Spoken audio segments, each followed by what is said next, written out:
নৱবৰ্ষৰ আন্তৰিক ওলগ জচালিও আৰু তাৰ উপৰিও এই আগন্তুক যি ভোগালী বিহু তাৰ কাৰণে মই সকলোকে মোৰ আন্তৰিক শ্ৰদ্ধা জ্ঞাপন কৰিলোঁ।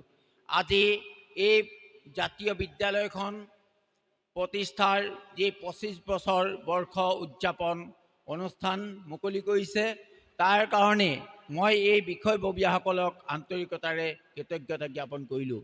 যিহেতু মই মোৰ এগৰাকী ছাত্ৰী এই বছৰ ৩য় শ্ৰেণীত মই নাম অধ্যয়ন কৰিবৰ কাৰণে আনিছিলোঁ। যিহেতু এই বিদ্যালয়খনত মোৰ এগৰাকী সহকৰ্মী আছিল। তেখেতৰ নাম হৈছে শ্ৰী জগত শইকীয়া। তেখেত মোৰ একালৰ ছাত্ৰীক নম্বৰৰ পিছত যাতে আমি নদৌৰোঁ তাৰ কাৰণে আপোনালোক সকলোৱে মনত ৰাখিব, যাতে মোৰ ল'ৰাই 100% পাওক, মোৰ ল'ৰাই 19% পাওক, সেই বিষয়ৰ ওপৰত যাতে আপোনালোকে গুৰুত্ব নিদিয়ে। যিহেতু এটাই চাব, মোৰ ল'ৰাটো কেনেকৈ মানৱ সম্পদ হিচাপে গঢ়িব পাৰে, মোৰ ল'ৰাজন কেনেকৈ দেশৰ ভৱিষ্যতৰ নাগৰিক হ'ব পাৰে। মোৰ ল'ৰাজনে মেট্ৰিকত 6টা বিষয়ত লেটাৰ পালে, ইংৰাজী বিষয়ত লেটাৰ পালে, মোৰ ল'ৰাটোৱে হায়াৰ ছেকেণ্ডেৰীত 6খনত লেটাৰ পালে, মোৰ কাৰণে সেইটো গৌৰৱ নহয়। মোৰ ল'ৰাটোৱে যদি মোৰ পিতৃ, মোৰ মাতৃ, মোৰ বয়োজ্যেষ্ঠজনক সন্মান কৰিব নাজানে, সেই ডিগ্ৰীৰ কোনো মূল্য নাই। যিহেতু মই আৰু এটা কথা কওঁ, সন্মানিত শিক্ষাগুৰুসকলৰ প্ৰতি বিনম্ৰ অনুৰোধ, আমি কাকো হেয় প্ৰতিপন্ন কৰিব নালাগে। যিহেতু মোৰ জীৱনৰ ঘটা এটা ঘটনা, যিহেতু মই এখন হাইস্কুলৰ শিক্ষকতা কৰোঁ। মোৰ এজন ছাত্ৰ পাইছিলোঁ ক্লাছ 6ত। সেই ছাত্ৰজন আখৰ লিখিব নাজানে, পঢ়িব নাজানে। মোৰ শিক্ষকসকলে হাত দাঙি দিলে যে ছাৰ, এই ল'ৰাজনক মই নোৱাৰিছোঁ, পাৰে যদি আপোনালোকে কিবা এটা কৰক আপুনি। আৰু মোৰ সহকৰ্মী জগত শইকীয়া ছাৰে নিশ্চয় জানে, মই মোলৈ ল'ৰাই ভয় কৰে। এই বৰ্তমান উপস্থিত থকা কেমেৰামেন যিজন আছে, ইয়াত বহি আছে, সেইজন একালৰ মোৰ ছাত্ৰ হয় তেখেত। আৰু মই সঁচাকৈ গৌৰৱ বোধ কৰোঁ, মোৰ ছাত্ৰ আজি শিক্ষক, মোৰ ছাত্ৰ IAS অফিচাৰ, মোৰ ছাত্ৰ আজি গৈ এখন কলেজৰ অধ্যাপক। মই গৌৰৱ অনুভৱ কৰোঁ এজন শিক্ষক হিচাপে। তেতিয়া মই কৈছিলোঁ, বাইদেউ হ'ব দিয়ক, আপোনালোকে এৰি দিয়ক। সেই ছাত্ৰজনক আখৰটো শিকাবলৈ মাত্ৰ 2 দিন সময় দিওঁ, তুমি এই দুটাকে শিকা।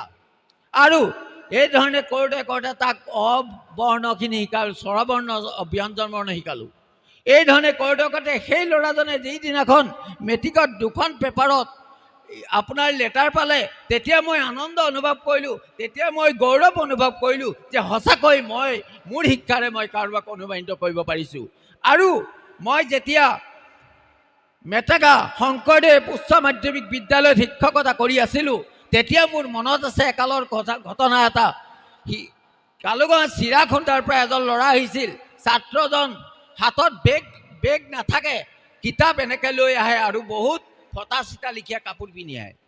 আৰু সেই ছাত্ৰজনক যিবিলাক ধনী ঘৰৰ ল'ৰা, মানুহবিলাক সকলোৱে কয়, এই ছাত্ৰজনে ভাল ৰিজাল্ট কৰিব, এইজনে ভাল ৰিজাল্ট কৰিব, এনেকুৱা ধৰণৰ কথা কয়।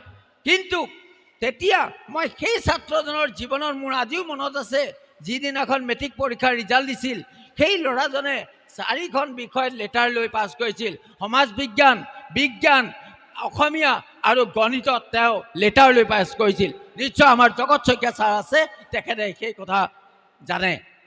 কিন্তু সেইদিনাখন সেই ছাত্ৰজনে দেউতাকে 20 টকা পইচা লোকৰ ঘৰৰ পৰা খুজি আনি এপোৱা চাউলৰে তেখেতক ভাত খুৱাই পঠিয়াইছিল ৰিজাল্টৰ কাৰণে। সেই ঘৰৰ ছাত্ৰজন যদি পাৰে, তেতিয়া আমি কিয় নোৱাৰিম? আমাৰ প্ৰথম কথা, আমাৰ অভিভাৱকসকলৰ মন থাকিব লাগিব। মোৰ ল'ৰাজনক, মোৰ ছোৱালীজনীক শিক্ষকে মাৰিলে, কিয় মাৰিলে?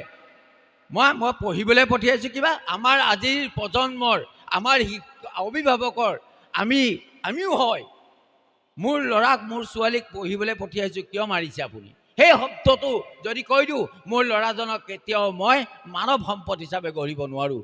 বিশেষকৈ অভিভাৱকসকলক পুনৰ মই অনুৰোধ জনাম যে আপোনালোকৰ যি এই ছাত্ৰ ছাত্ৰীসকলক আপোনাৰ ল'ৰা ছোৱালীক ইয়াত দিছে, তাৰ কাৰণে আপোনালোকৰ ওচৰত কৃতজ্ঞ। আৰু আপোনালোকে নিজৰ ল'ৰা ছোৱালীয়ে কি কৰিছে, হোমৱৰ্ক কৰিছে নাই, বহীত আজি কি লিখালে শিক্ষকে আপোনালোকেও অকণমান চাব। আৰু মোৰ ল'ৰাই মোবাইলটো টিপি আছে, মোবাইলত কি টিপিছে, ছাৰে বোলে মোক আমুকটি দিছে, একো নাজানে। ঐ তই কেলে চাইছ, সেইটো বন্ধ কৰ, কিতাপত যা। আৰু সেই কথাটো যেতিয়া আমি গুৰুত্ব দিম, তেতিয়া আমাৰ নিশ্চয় ল'ৰা ছোৱালী জীৱনত আগবাঢ়ি যাব পাৰিব। পুনৰবাৰ সকলোলৈকে মোৰ আন্তৰিক শ্ৰদ্ধা আৰু মোৰ অভিনন্দন জ্ঞাপন কৰিলোঁ। জয় আই অসম। ধন্যবাদ। আমি পৰৱৰ্তী কাৰ্যসূচীলৈ আগবাঢ়িছোঁ।